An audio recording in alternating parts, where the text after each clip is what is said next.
Welcome to the show. I'm Jason Whitlock, and I'll tell you why we just got proof that Bill Belichick isn't loyal to the Patriots. And I'm Colin Cowherd, and I'll tell you why last night proved the College Football Playoff Committee. Glad it got it right after all, baby. Speak for yourself starts now on Tuesday. You never go wrong betting on Nick Saban. College Football Playoff Committee knows that. All right, hello and welcome. We're joined today by Fox NFL analyst Greg Jennings and Fox College Football analyst Joel Klatt. Let's start in Atlanta, where last night Alabama came back from down 13 to beat Georgia for the national championship after a frustrating first half that had one Crimson Tide player trying to fight his own coaches. Nick Saban benched quarterback Jalen Hurts for true freshman Tua Tagovailoa, who sparked Bama's offense and threw an incredible game-winning bomb in overtime. Here's Saban on the decision after the game. I just didn't feel like we could run the ball well enough, and I thought Tua would give us a better chance and a spark, which he certainly did. And, you know, I couldn't be prouder of him taking advantage of the opportunity. We have total confidence in him. We played him a lot in a lot of games this year, and he did very well, and he certainly did a great job tonight. After the sack, we just got up, just took it to the next play. And throughout that process, we got the ball. It looked like they were running two trap. The corner trapped on that single receiver side, and I held the safety in the middle as the over was coming. And I looked back out, and he was wide open. I don't know how Coach Saban found me all the way in Hawaii from Alabama, so I just thank God he found me, and, we're here right now. All right, Cowherd, did Nick Saban prove his brilliance by going to little Russell Wilson last night?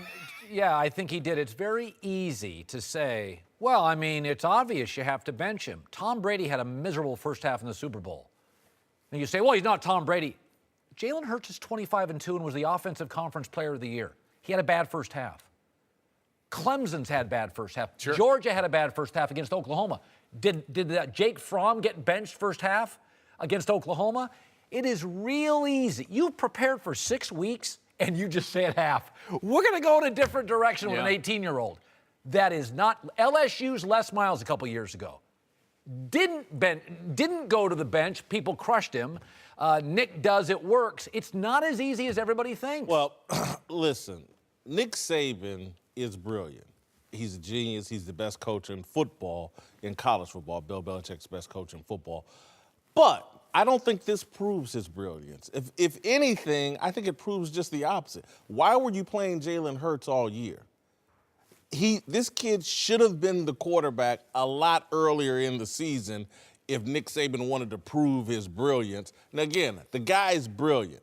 But the conclusion I came to after that game was like, man, this guy's been playing the wrong quarterback all year. Well, I don't think you could say that because Saban's game is not throwing haymakers. They had to throw haymakers to get back in. They're not normally down 13. Remember, they play we're not going to turn the ball over, we're going to play it safe, and Hurts is the more consistent player. So he's more of a flat line, whereas a freshman like Tagovailoa, he's going to go up and down, right? Like, he's going to have some great plays. He's going to have the pick. He had some brutal plays. He throws a pick when the guys are blocking down the field. So you're going to go up and down like that. Saban's not willing to go like this during the regular season. When he's forced into that position, he's got to put his chips in the middle of the table. Quarterback next year. Oh, Tua's going to be the quarterback next year. Well, next year. But I think he's going to be more consistent next year as well. He's going to have more reps. He's going to get some of those mistakes out of his game. I thought it was a brilliant move from Nick Saban. I really did. And this guy, in his last 2 national championships, has made coaching decisions, has made coaching moves that directly won the football game. Yes. The onside kick against Clemson 2 years ago won the football game for him. And then this position change, this quarterback swap to Tua, it won him the game because Hurts didn't have that in him. He didn't have those haymakers in him. And because of that, and because of a lot of other factors, but certainly his big game coaching ability, this guy's the best college football coach that we've ever seen. I agree. Yeah, I'm with you, Jason. I don't think it proves his brilliance. I think it was the obvious thing that he had to do. When you look at what Jalen Hurts provides, he's a runner. They could not run the ball. He said it in his post-game press conference. I didn't believe that we could run the ball well enough to get the job done. What Tua brought to the table was now he expands your playbook, and he forces the defense of the Georgia Bulldogs to now cover everyone on the football field. So was it a great move? Absolutely. Was it a crucial move? Yes, but it was the obvious move. They would not be in this position of national champion had he not made that decision. I think the brilliant thing about Drew Brees Sunday, he had no running game, barely had the ball in one. Great people win in less than ideal conditions. Last night he lost a left tackle. His quarterback was ineffective. He got into a big hole. He had a replay for Georgia touchdown not go his way. He had a player fight in the sideline, a player collapse in the sideline. He had 2 missed field goals. 2. Alabama was a mess for half that game. Took away a block punt They from did. Georgia. They did. Yeah, but that 8 different things I counted this morning. 8 things went wrong that could have capsized most teams. I'm gonna say this though again, and I love Nick Saban, and I was glad he was in the playoffs. Sure. I was really. Yeah, glad we'll he get to was that. in the Don't worry, playoffs. we're going to get to that. But the left tackle they put out there was better than the starter. The starter was getting his butt kicked. It was a blessing that he got hurt, and the other kid came in and played his tail off and shut that down. Lane Kiffin has been telling people privately all year that Tua was going to beat out Jalen Hurts. Anybody could see Tua's a better quarterback than Jalen Hurts. And Nick was too stubborn and went with experience. And you know what? No, I totally disagree. I think it has everything to do with consistency and the style of game that Nick wants to play. If he had his druthers about it, they would have run the football well. Hurts stays in the game the entire time, just like against Clemson, and they win the game accordingly. That's his game plan. That's his blueprint. This is more of the uncharted territory. He doesn't want to go out there and let a freshman sling the ball all over the field. That's high risk. That's not what Nick Saban does. The NCAA only gives you 17 hours a week, and that counts the game. So you don't have a ton of time to develop. They got to play Mercer. For me, the fact that he went away from what he typically does was his brilliance. That was the brilliant I'll move. do anything to win. Yes, I will do I will defer to my coaches and trust what we have done when it comes to recruiting and our preparation of our young guys, specifically on the offensive side of the ball. Because when you're going from a sophomore to a freshman, you would think that there would be some drop-off. Tua comes in and he provides them not only a spark, but the consistent play in the passing game, as well as he still gave him the running game option. I also do think that this was also a tip of the cap to Kirby Smart in Georgia. Other teams don't get Tua put in the game against them because Saban knows, well, we're just going to eventually run the ball just fine. And this was a tip of the cap, like, we're not going to beat them with our old game plan. We have to change. We're going to throw the chips in the middle of the table. Hey guys, Jason McIntyre here. Before the show moves along, I wanted to talk to you about ZipRecruiter. Does your business have any New Year's resolutions? Here's an important one every business should consider. Make your hiring process more efficient and effective. This year, let ZipRecruiter help. No one has done a better job of transforming how you find the right talent than they have. ZipRecruiter posts your job to over 100 of the web's leading job boards with just one click. Then, ZipRecruiter actively looks for the most qualified candidates and invites them to apply. They even review every application to identify the top candidates so you never miss a great match. That's why ZipRecruiter is different. Unlike other hiring sites, ZipRecruiter doesn't depend on the right candidates finding you, it finds them. No wonder 80% of employers who post on ZipRecruiter get a quality candidate through the site in just one day. ZipRecruiter, the smartest way to hire. Find out today why ZipRecruiter has been used by businesses of all sizes and industries to find the most qualified job candidates with immediate results. And right now, listeners can post jobs on ZipRecruiter for free. That's right, free. Just go to ZipRecruiter.com/speak. That's ZipRecruiter.com/speak. One more time, to try it for free, go to ZipRecruiter.com/speak. Now, let's get back to the show. Well, the title is Saban's 6th overall, 5th since arriving in Tuscaloosa 9 years ago. Some people, Joel, spent a lot of time before the playoffs started arguing Bama didn't even deserve to be there in the first place. Not necessarily. I'm going to clarify that. But last night's teams were clearly well matched. The game clearly exceeded expectations. Whitlock, did that win prove Bama deserved to be there? Yes, and that's all I really want to say about it because I can't wait to hear Joel Klatt defend his position all year that somehow Bama and Nick Saban didn't belong in the playoffs. I think you're mischaracterizing. there's a Mischaracterizing. misrepresenting of my opinion. My opinion was never that Bama is not good enough to be in the playoff. They just shouldn't be in. They just shouldn't I be in think it. that the criteria is garbage. Selecting the 4 best. This is not the U.S. Open, folks. All right, we're not conducting a golf tournament where we're trying to identify the best golfer of the week. We're not? No, we're not. We're trying to allow teams an opportunity to earn a championship. Now, the fact that the criteria says Who told we're you just that? going to allow the 4 best, then did they get it right? Well, Those are time the out. 4 best teams. But why would we reward the 4 best when we can reward the teams that earn their way there? That's all I'm saying. I think the criteria stinks. Did they get it right? Sure, they got it right. But it does, because there's 5 conferences and 4 spots. So the basic truth of this whole thing is you got to play eye test with one of them. That's the rule. Absolutely. So I have no problem playing the eye test. If you had 5 spots and 5 spots in 5 conferences, Isn't it then you different just take to play the eye test with 5 champions rather than just No, it's not, you know? because we have uneven schedules. The SEC West is brutal. The SEC East The is... SEC West was not brutal, Well, not even close no, this no, year. It no, had no. one great team. Okay, The East had one great But again, team. you only get 4 votes, and you have 5 conferences. I'm just so it's telling you uneven anyway. That the standard of 4 best is not a great standard. It's just not. That's not what we do in the National Football League. Yeah, but it does appear you they have got to it allow right. teams the opportunity to earn themselves into the playoff. Alabama's going to get the benefit of the doubt, and that's fine. Listen, that's fine. Alabama's the premier dynasty that we've ever had in the history of college football. He's the greatest coach that we've ever had. But that doesn't mean that they should always get the benefit of the doubt when trying to select some subjective, in the cloud 4 best teams you may for a be playoff. right, but this year they're the only team without a bad loss. Exactly. They were it. And for me, I don't disagree, but allow them to earn that. They didn't win their state championship. They didn't win their division championship. See, it always gets pit They like, won the well, who are you national arguing for? Who are you championship, arguing Jon. against? I'm just telling you, the standard of 4 best is a poor standard. That's all I'm trying to say.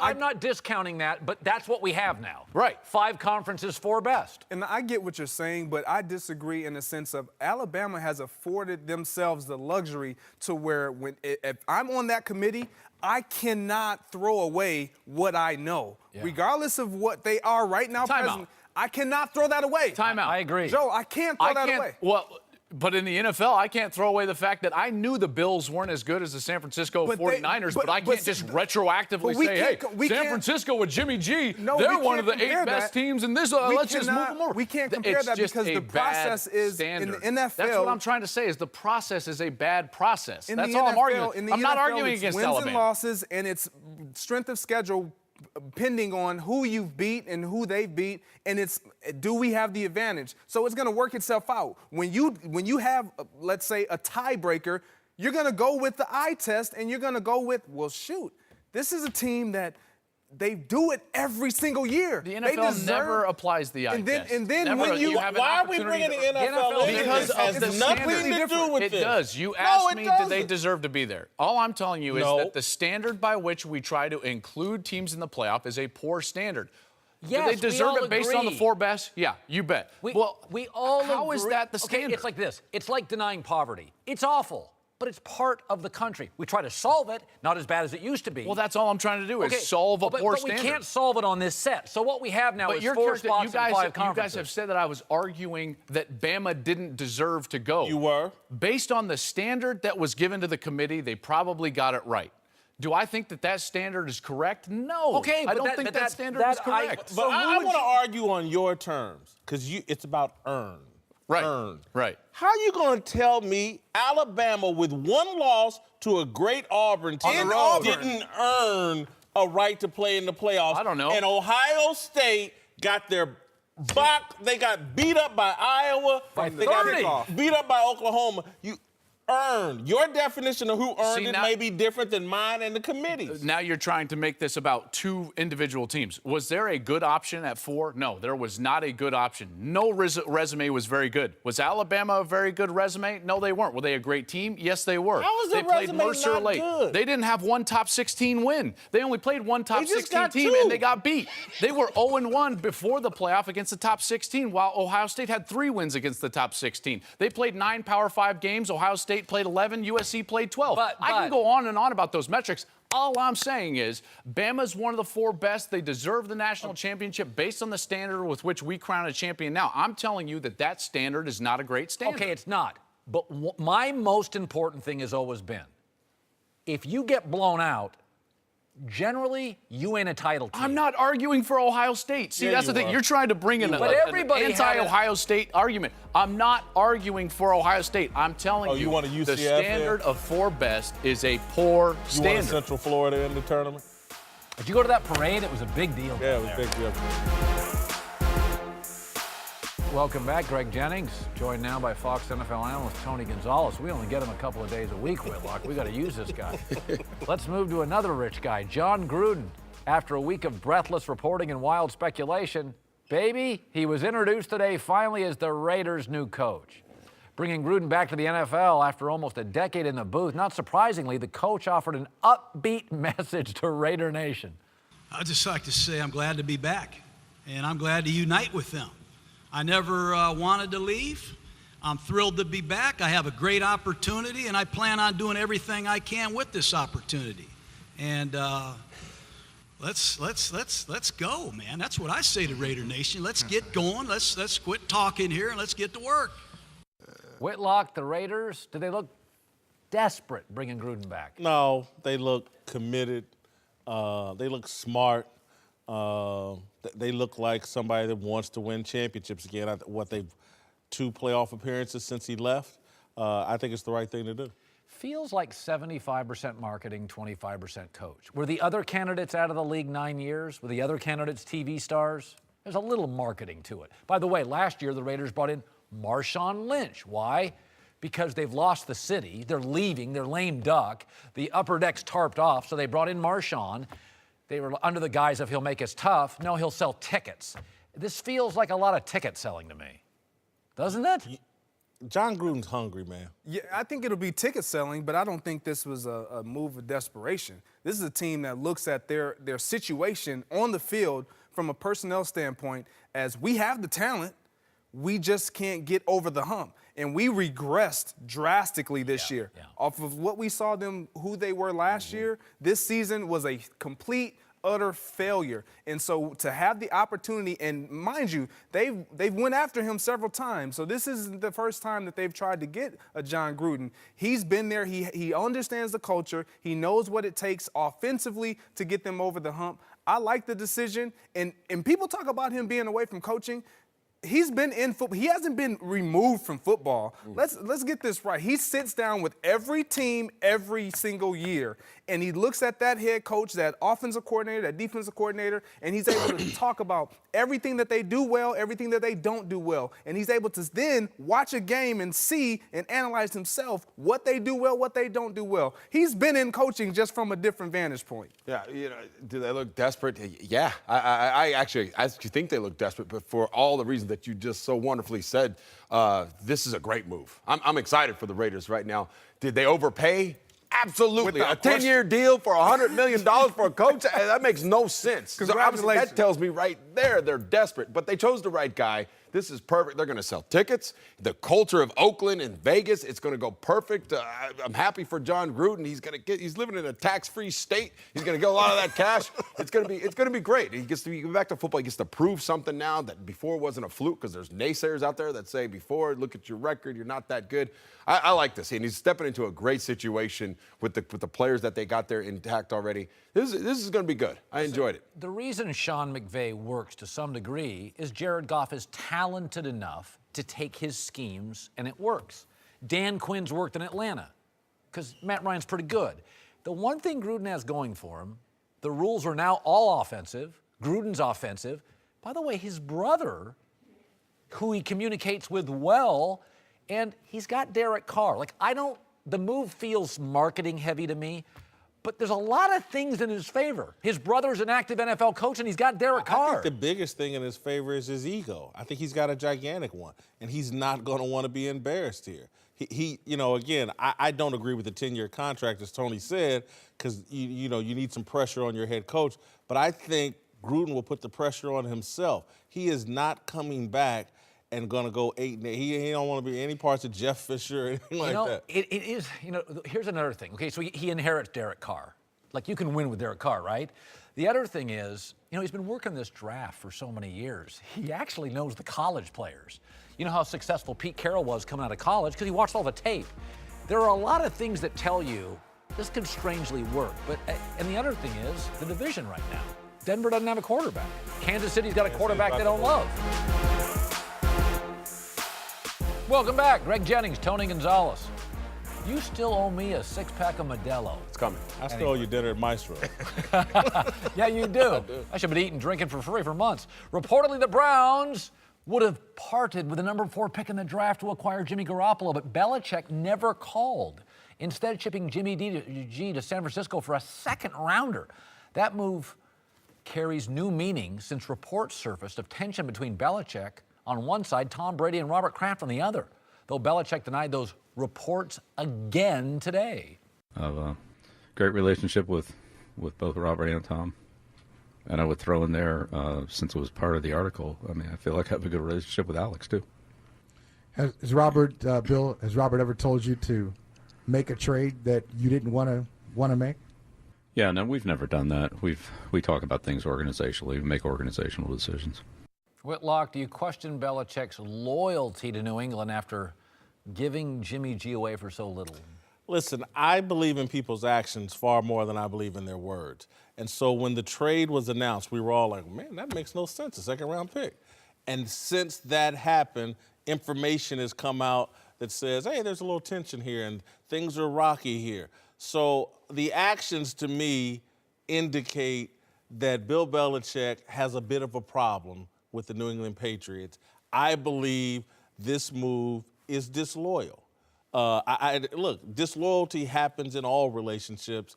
That I'm not vilifying Bill Belichick, but I don't think he went out and got the best deal he could because I think he was upset with the New England Patriots. Yeah, I'm with you. I kind of believe what I see, and the question is, do I question Belichick's loyalty? I've never thought of Belichick as loyal. I've thought of him as brilliant, cunning, smart, manipulative. Loyal is not like a Belichick word. You know what I mean? It's just not. No, it's I not. would say of the 20 words you give me, I'd say, I'll put loyal like 19, 20. No. Listen, I also know this from Parcells. He's a bit of a grudge holder. I've seen it. I mean, we have multiple reports. I'm not giving it so the Cleveland thing tells me he's a grudge holder, and then the Parcells tells me he's a grudge holder. I mean, like to your point, I've seen a guy, he's not loyal. These Patriots ain't loyal. That's a great point. I didn't look at it like that. I didn't, when I was posed the question, was he loyal or showing that he's not loyal? I didn't necessarily care about the loyalty. I looked more at his motive and his agenda. But since you brought those up, I mean, for me, when you look at his relationship with Kyle Shanahan, his dad, Mike Shanahan, there's a loyalty there. Sure. There's a relationship there that has been established. Shanahan defended him to Goodell. Absolutely. And so when you look at that, it's like, okay, would I rather send, if I can't keep him, well, why not give him to somebody who I care about, who I want to be successful? He's out of my conference. I don't have to see Jimmy Garoppolo once every 4 years. Hey, I'll ship him to San Francisco for nothing. I like that guy over there heading that team now. So I think he had an agenda, he had a motive, but his loyalty is with whomever he's with until you cross him. And I think it's shown with the players that he's let go and that he's sent off and that he's moved on from. He's not loyal to any person, to your point. Yeah, well, all the players that I know, and I'm sure you've talked to people that have played for that organization, they say one thing about this guy. All he cares about is winning. And there is no high, there is no low. We talked about earlier, I think he rationalizes everything. Like, everything is thought out. And I don't think he makes emotional decisions. Like a Pete Carroll or a Herman Edwards we've talked about, or Mike Tomlin, coach, where there are highs and lows. I think everything has been calculated from the beginning. Loyalty is absolutely, I agree with you, not in this guy's vocabulary. It's all about winning. That's what he's loyal to, is loyal to winning and doing what it takes to be the best coach in NFL history. So Brady, Belichick, Kraft's like an 18-year relationship or close to it, right? Well, it's just like marriage. There's a fine line between love and hate. You get angry at the people you love the most, not random strangers who cut you off in traffic generally. It's very easy for me to consume this theory. is that Kraft stepped in, said no on Brady, which is now being reported, and Belichick got pissed. And he thought to himself, bro, I doubled your net worth. You're going with the old quarterback, not me? And Belichick said, fine. I mean, here's the other thing that jumps out to me. Okay, they gave Garoppolo away. They gave the other backup away for nothing. And now, according to the ESPN story, they're prepping coordinators for their new jobs. They've never done that. Bill's not a guy to prep you to leave. Well, again, go back to Tony's point about he's loyal to winning. And winning to me will no longer be a concern for Bill Belichick as it relates to the New England Patriots once this playoff is over. And so all of his decisions are about, I'm going to be loyal to winning in the Super Bowl in 2018, and then after that, I'm a free agent. And so trading Garoppolo and all that's a 2018 regular season decision that I just don't think he's going to be a part of. He's going to take his ball and take it someplace, either go home or take it to the New York Giants or someplace else. I'm 75-25. Really? I really am. You're living in the mansion at the top of the hill with the Ferraris. You got the whole thing going in your favor. Like, I just don't understand why you would come off the hill. Exactly. Why would you leave that? That's what everybody can do it again. That's what everybody who's not living in that mansion, in that hill, that's their mindset. But when you've been in that mansion, living with all these amenities and everything that you possibly could want, you get bored with that. You want to always have a challenge, and the only challenge is to try to see if can I do this without 12? By the way, only one guy on this set lives in a mansion. I've seen it. He's in magazines. All right, well, D'Angelo and LaMelo earned their first paycheck in Lithuania's Baltic League today. I got to buy my direct Baltic League ticket pass. Stay up late, too. Back here in the States, Lavar earned yet another detractor, with Steve Kerr joining Mavs coach Rick Carlisle and criticizing both Lavar and his enablers in the media. I've talked to people in the media this year. I said, why do you guys have to cover that guy? They say, well, we don't want to. Nobody wants to, but our bosses tell us we have to because of the ratings, because of the readership. So somewhere, I guess it's in Lithuania, Lavar Ball is laughing at all of us. People are eating out of his hands for no apparent reason, other than, he's become like the Kardashian of the NBA or something, and that sells. Of course it does. Of course it does. Whitlock, has the media mishandled it? I think without question from the very beginning. I feel like Lavar Ball is a clown, and I think he's been a clown from day one, and I thought too many people in the media everywhere love the clown show. Hey, Lavar, come on and be a clown on our show and drive up ratings. And I felt like everything that's happening right now with Lavar, from Big Baller Brand being a bust and being rated an F by the Better Business Bureau, to him being a headache for the Lakers, to me interfering with his son's professional growth and all that, you could all see it from day one. But that's not how we treated Lavar Ball. We wanted to just laugh, and no one wanted to strongly question him. I agree with Steve Kerr, and I thought Rick Carlisle's letter that he came out with yesterday was 1,000% on target. We shouldn't allow him these media platforms without putting context and some substance around it. That feels idealistic. The media doesn't dictate taste. We respond to it. They keep selling Big Macs because the public keeps buying them. Every time McDonald's goes to salads, they go back to burgers. We don't dictate this stuff. There always has to be a line, though, Colin, or we should just run porn on this network. Well, if there's no standard. It makes $9 billion a year. Somebody's watching it. No, I know. Okay, and if it wasn't for the FCC, maybe we would. The point being, we have a dad talking. If this is bringing down the Lakers, it ain't much of an organization. You got the Patriots this week, a 22-page article, coach, quarterback, owner. They're going to go out and beat Tennessee by 2 touchdowns. We're letting Lavar Ball? How loose and teetering is this ship called the Lakers? This wouldn't undo the Spurs. This wouldn't undo the Warriors. He's a goofball. How is this? It's a goofy dad talking from Lithuania. I think there's a kernel of something there. I'm the colonel. Listen, guys. the news has changed over the last 20 years. The gatekeepers are totally different, okay? Steve Kerr lived in an era where the newspaper said, this is what you're going to read, and you had no choice but to eat it up.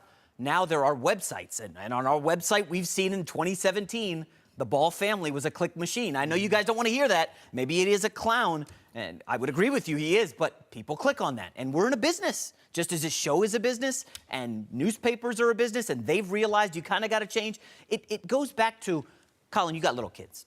What you want to give them versus what they need. They need the vegetables, do they not, Jim? Well, Okay? they need they need the content. They need to have clicks. They need to have eyes on the TV screen. But it's more of a societal issue to me because of what's going on with social media. Again, we can all talk about Trump. We know what his past was like, but yet and still, whenever he says something, being the president, again, you can't equate the two. Even if it's crazy, it's going to be reported. I don't care what it is. If he's a figure now because of his son, because he stepped out there, whatever he says, whether it's a minor outlet, it could be Twitter, it could be some local newspaper, it's going to be something there. But I'm going to go back to your point. At some point, the organization, I don't care if it's Fox, if it's the Lakers, if it's New England Patriots, they got to draw the line. When they draw the line, that quells everything else. But don't you just think it will naturally occur? Remember No, Tim Tebow? No, natural. remember Tim It ain't no Tebow, natural Jim? there. Tim Tebow Because was a scrub. He's not going to stop.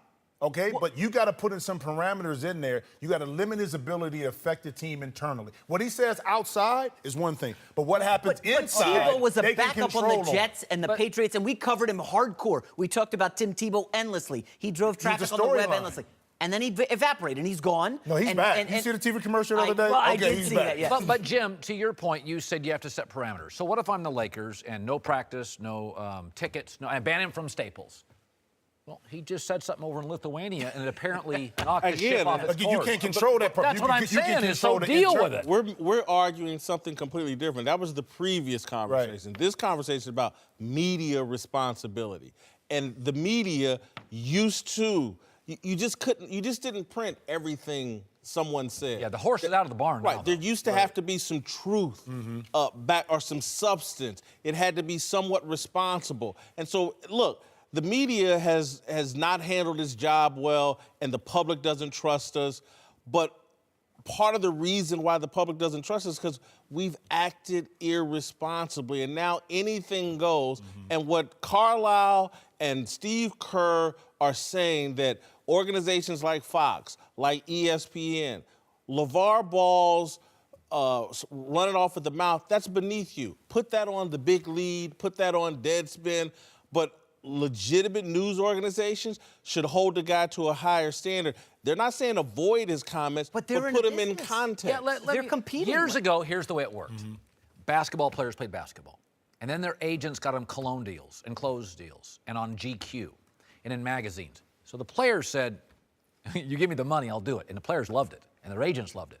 And the league loved it because it made their players stars. So they've opened up the canvas. You used to just play. You played basketball, bought a ticket, went. The canvas has been opened. Fashion, media, hip-hop, music. Well, now part of that big opening you've fostered through your agents and your PR and marketing people is TMZ, cameras everywhere, goofy dad. You open this up. If you just want to play basketball, give back your shoe money, get off the TV shows, get off the cover of GQ. Basketball players welcomed the celebrity part of the game. Back of the uniform name, bigger than the front. That's why they're millionaires. That's why they retire in golf a lot. You got to give that to David Stern because That's he knew right. that the league, in order for it to prosper, they had to promote the individuals. And so wait, hold on, Jason. If all of a sudden the mainstream media just stopped covering LaVar Ball, do you think it's going to go away? Because it's going to be on blogs, social media? I don't think you're listening to it. I didn't say stop. I said they can't cover LaVar Ball the same way the Big Lead does. But they know that's where the traffic is. I'm not saying avoid it. What Rick Carlisle was saying, and he said it very clearly, put some context around. You can run his comments, but give the Lakers a chance to respond.